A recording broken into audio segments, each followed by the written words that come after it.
Hey there, welcome to the Reinsurance Podcast, the place where we dive into all things reinsurance, the coolest part of insurance.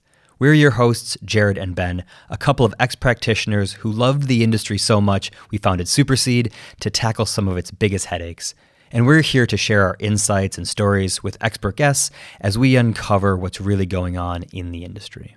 Well, welcome back to the Reinsurance Podcast. Delighted we've got Jonathan Rake from Swiss Re Solutions joining us. And reinsurance is your next big adventure, right? If I've understood correctly. So tell us all about it and tell us how you're finding Monte Carlo with that hat on. Absolutely. It's my next big adventure, combined adventure, because we're still supporting clients from our business across corporates through to insurers and public sector. But I'm finding it hot that the agenda is heating up, but Yes. so is the weather. And a very picturesque walk down, but lovely to be here with you today to share more insights. And of course, I can go into a bit more of my journey or what I've picked up in the last couple of days as well. Absolutely. Why don't we start there? Tell us a bit about your primary side experience and beyond.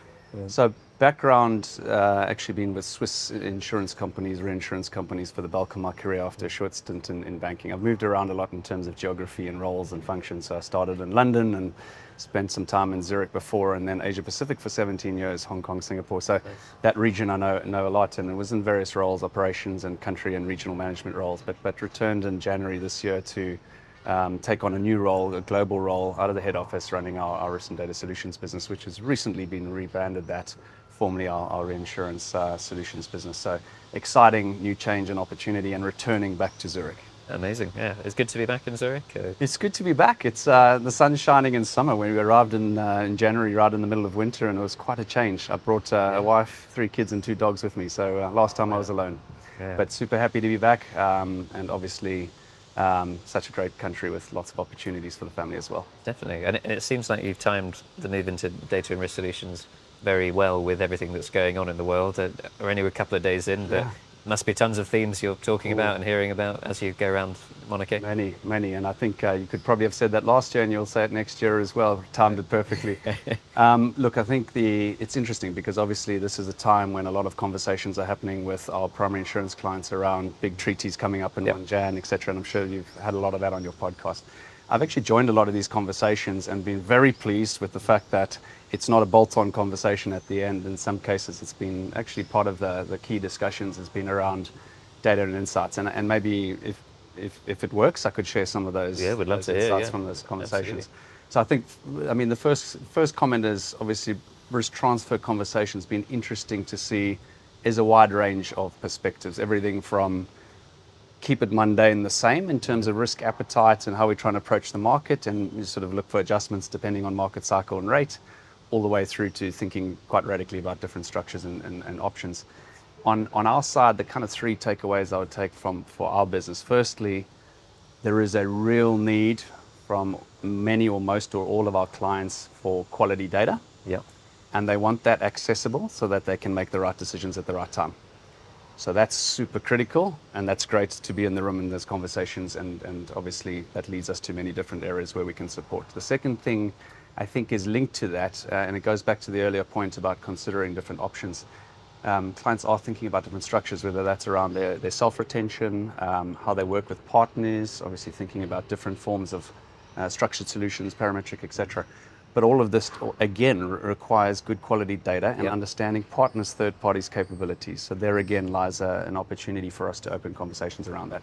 And then there's a third big theme in the background, which is very strategic, which is all around, or a lot of it's actually been probably more focused around a lot of the productivity and efficiency topics. But of course, that's AI and the deployment of in the many use cases. I haven't got too deep into a lot of that. We're really thinking about more that sort of 2 points and practically how we can support companies today, but that's a big topic for our company as well. And I imagine you could also add your same ending of, and that also depends on having good clean data for Of course it does. Actually, our positioning, and maybe I'll touch on that, our positioning as a company, and I've been sort of involved in looking at some of this, has been enhanced by spending a lot of time over the last, let's call it 4 or 5 years, actually getting our core data foundation in place. Because that allows you to scale with the technologies. And not having that huge spaghetti effect, not being built by many acquisitions over time, and the work that we've done around that has obviously put us in a strong position, because it starts with data, and you've got to understand then people and processes and impact. But that gives us a good launch pad. So there's a lot going on in the group around that. Yeah, and you mentioned that these data and technology conversations are not happening so much as bolt-on conversations, but actually part of the deal making. Absolutely. What do you think's driving that? Is it loss activity? Is it pressure to get deals done at certain terms, or what do you I think is it's, making people interested? Or? I think there's many things, but I think a couple of things. Firstly, obviously with the risk landscape changing rapidly, and there's still a lot of uncertainty. There is uncertainty. When you could talk about obviously the macroeconomic picture, you can talk about tariffs and geopolitical, etc. But also on the other side, which we look very closely at, around things like secondary perils and volatility around that. So a lot of uncertainty, but also a lot more knowledge. And so with this risk landscape changing significantly, of course, therefore companies are wanting to be best prepared and have very detailed and deep risk insights to make decisions. And if you're an insurance company, that's decisions on behalf of your client constituency or it's a constituency if it's a government or your client portfolio. These are critical, and they're wanting to also not understand just what's the risk today, but how that risk is evolving. And so being able to enrich a company's understanding of their data and improve that, and then also being able to create an accessibility and work in their world as well as in ours, obviously allows them to make decisions at the right point in time. And I think that's a big change. Yeah, that makes sense. So I guess with change comes opportunity and excitement. What's catching your eye over the next 12 months as things that you're looking forward to seeing take shape and emerge? Integrated intelligence is the word I've been using, which is really what we've seen obviously is this transition from kind of fragmented and data points and silo solutions to really companies thinking more end to end and how they can utilize capabilities and solutions to make, as I said, make the right decision at the right time with the right information. That's a fantastic development for us, but it's probably the thing that we would look to also want to accelerate and needs to change quicker, but we're seeing that happen. And I think that's an exciting trend for us, because that's how we're starting to think more holistically and supporting clients, whether that's right from underwriting through to claims, everything in between. It's taking that sort of holistic view on the whole risk life cycle and plugging in with the right capability at the right point in time. So that's a great new development, which could also accelerate. Yeah, and I guess on the personal side, obviously, being a new joiner into that ecosystem, that team, what are you personally most excited about coming in there?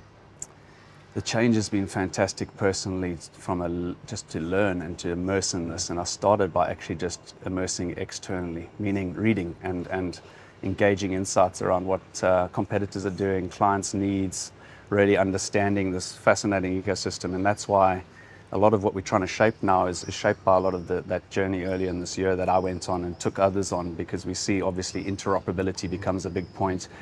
It's not just about utilize our tool or log into our environment. You've got to be able to work with partners in a different way, bring your strengths together, know where your value propositions are.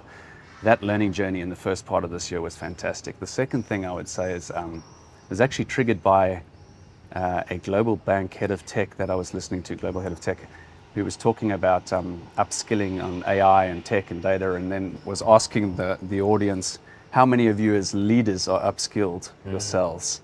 And that kind of triggered something. This was before I took on the role. That stuck with me. So we've got to, you've got to walk the walk and talk the talk. So upskilling yourself to be able to make the right decisions and not just expect it from next generations is super critical. And combining that obviously with, it's a little bit of a full circle story, because when I was out in Asia, we actually launched some of the climate risk capability in Singapore under an initiative that I was steering and driving that sort of fed into that was more on the corporate side. So to see that now bringing through in climate risk scores and a lot of the capabilities in a component of our risk tools and models is exciting for me to also now be part on the other side, come out the other side and be working on it again. Definitely, and back in Zurich as well, which is indeed. Nice Living full just circle. over the hill, but certainly happy to be back and next door to where I was working, literally in the office next door. Oh, amazing. 17 years on.